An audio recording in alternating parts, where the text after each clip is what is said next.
This is a topic that I wanted to do for quite some time now, and I'm going to do this in English for a reason, because I want my English-speaking viewers to understand my thoughts and my feelings about this topic. Yeah, so I'm going to do this in English. Forgive my ums, is and ahs.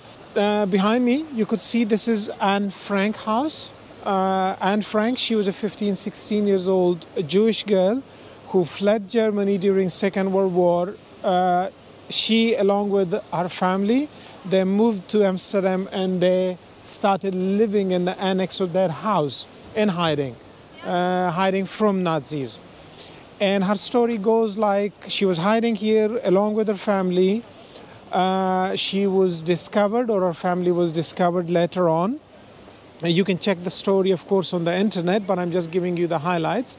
So she was discovered and they were taken to concentration camps where she died tragically.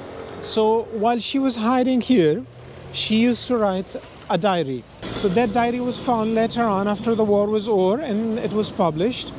And that's just the highlights of the story. Some of the people might compare it with, let's say, for example, the diary of Malala Yousafzai. I don't want to talk about that. You know, I could talk about it another time, but this time, that's not the story, right? So focus on just the highlights of the story.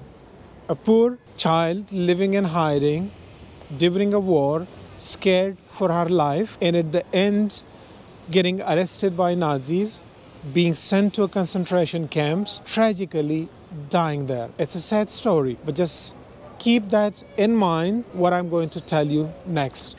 After the war was over, sometime in 1957, and Frank's father, who survived the war, he bought this house. Well, it was donated to him, and since then it has been preserved as a museum. Every year, millions of people visit this house.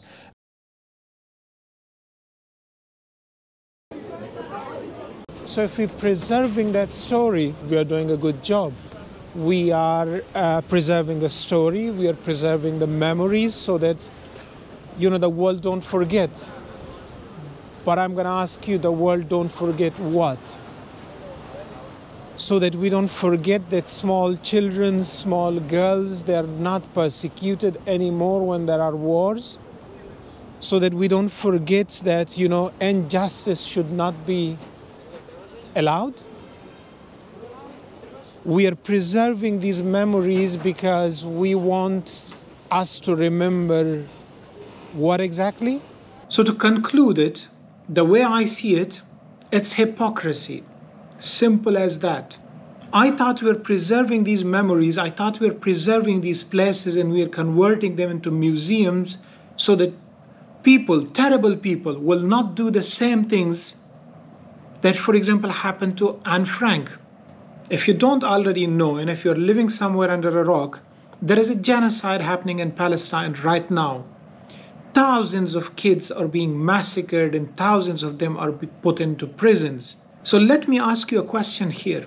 The way I see it, 80 years after the Second World War, these museums, these memorials are still here, and people remember what happened there. But you think Palestinians will forget what we did to them? So what I'm going to ask you, all my English-speaking viewers especially, what's stopping you from saying a word against it?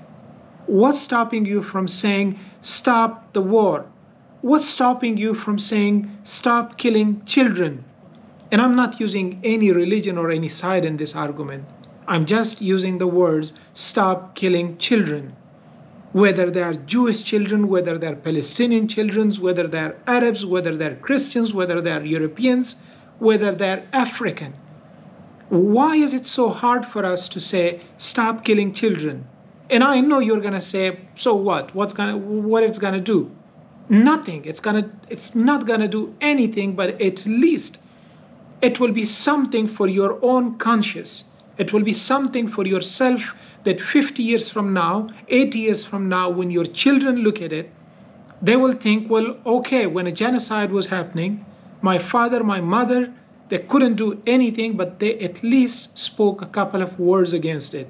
if you think that it was bad to persecute Anne Frank during the Second World War, then just, look up the internet. Just check the news. There are thousands of Anne Franks are being killed in Palestine.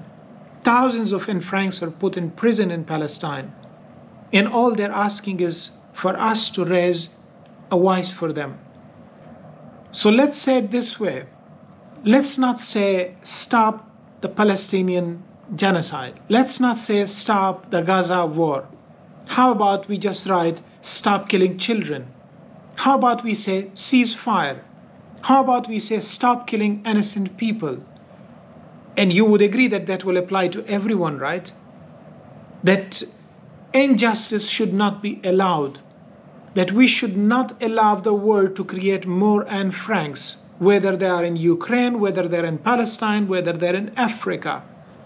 Children should be protected, and I think the least we can do, the very least we can do, is to put a message on our social media, at least protest, using internet, and put the word out that we are against this injustice, that we see what is happening, and we do not want children to be killed in wars. We do not want innocent people to be killed or cleansed in wars. I think that's the least we can do. And I think it's not much to ask for. And I think if we don't do that, and we still keep these museums and these houses as memorials, then people like me will keep coming up to you and will say, hypocrites. Simple as that. Thank you for listening. Allah Hafiz.